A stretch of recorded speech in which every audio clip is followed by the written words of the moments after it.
Walking Astrology. Good morning. So, my morning started off a little interesting, and I'm currently just going on a walk. Well, actually, I'm walking, but I am in the midst of a lot of things right now. But I just wanted to, we're just gonna talk about it. It's a little chilly. It's windy. It's not super cold, super warm. It's just a little breezy. We're gonna talk about 8th house placements. I kind of wanted to focus on like the moon in 8th house, but that's not a placement that a lot of people have. And I kind of have like a triple, maybe even quadruple 8th house moon.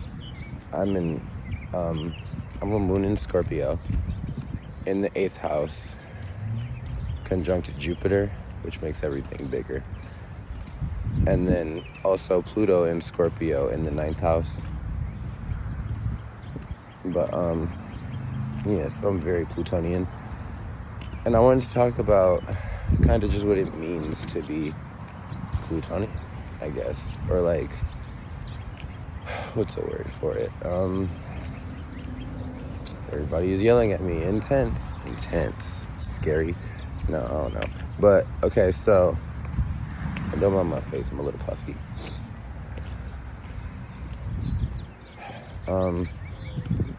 The 8th house is an area in your life which represents all the scary, dark things that you only really see in nightmares. It represents trauma, right? It represents all of the. Okay, so the 8th house is the house that comes after the 7th house, right? I think that's how that works. But in the 7th house, is an individual house, but it's a relationship house. The 1st house is you as an individual. The 7th house is you as an individual in a relationship with another individual, right? And so in the coming together of the union in the 7th house, right, there are themes and actions explored, situations and gains and losses that are all possessions, right? The 8th house is a possession house. The 2nd house is a possession house. The 2nd house represents Taurus. The 8th house represents Scorpio. So while the 2nd house represents possessions in the physical, values of your own, and your self-esteem tax that you hold for yourself, right?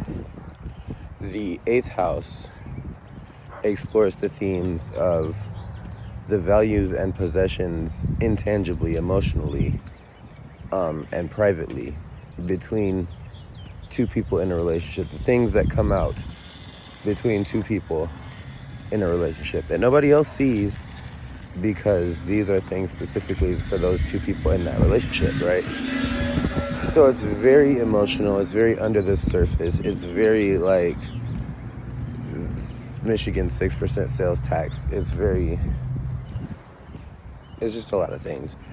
And because it's a house based on and in yourself and what you have and bring into and what you get out of a relationship with somebody else, it can also represent all of the turmoils, trials, tribulations, ups and downs that come with being involved with somebody.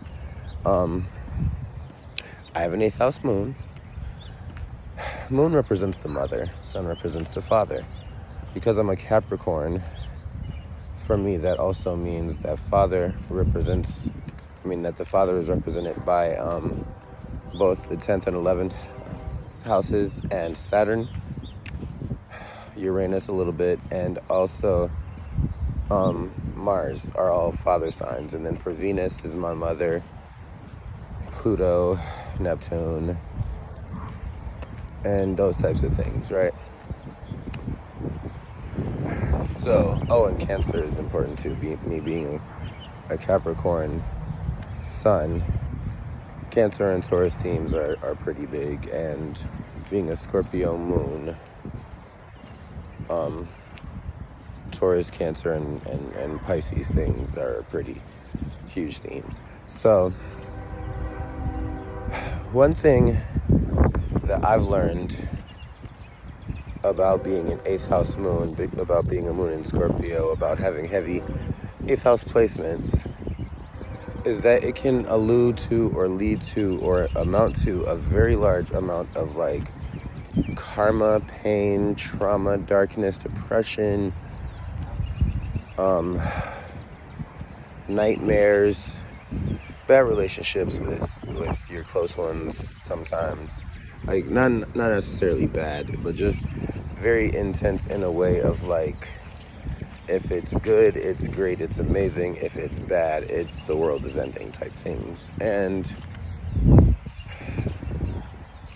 also the like, and this may be just a moon in the 8th house types of things, but I have found that a lot of things happen outside of myself that are very, very unnerving, very disturbing, very like shock and awe. Wow, I can't believe that would happen. But because it doesn't happen inside of me or to me, and I am just basically a witness to it, I am the one who always has to maintain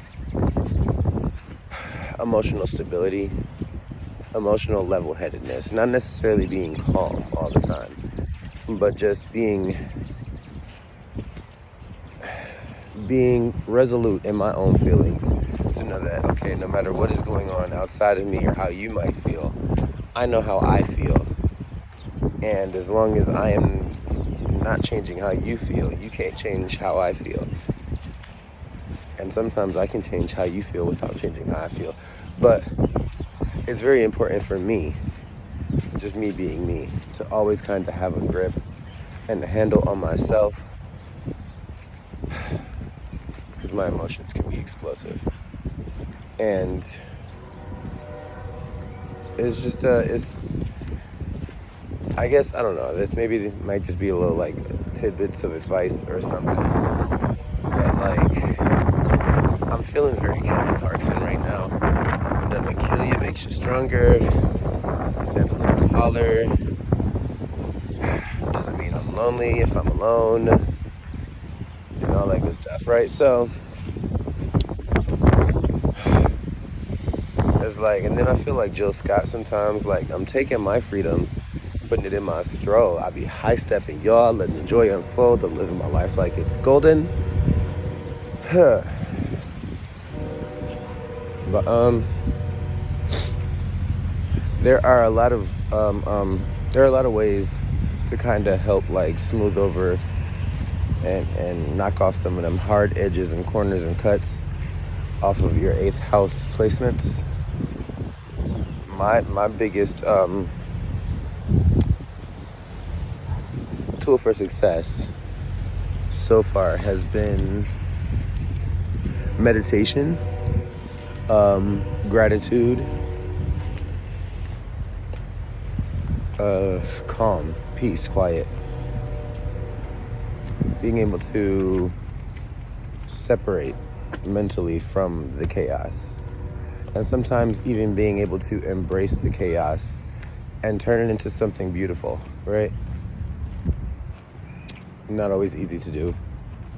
Not always easy to appreciate the dark sides of life and how they are both important, necessary, and also inevitable, in the fact that not everything can always be raindrops and roses, but you can always make rose petal perfume, and if it's not raining, enjoy the sun type things, right? Didn't even take that long to walk over here. I don't know what they be complaining about.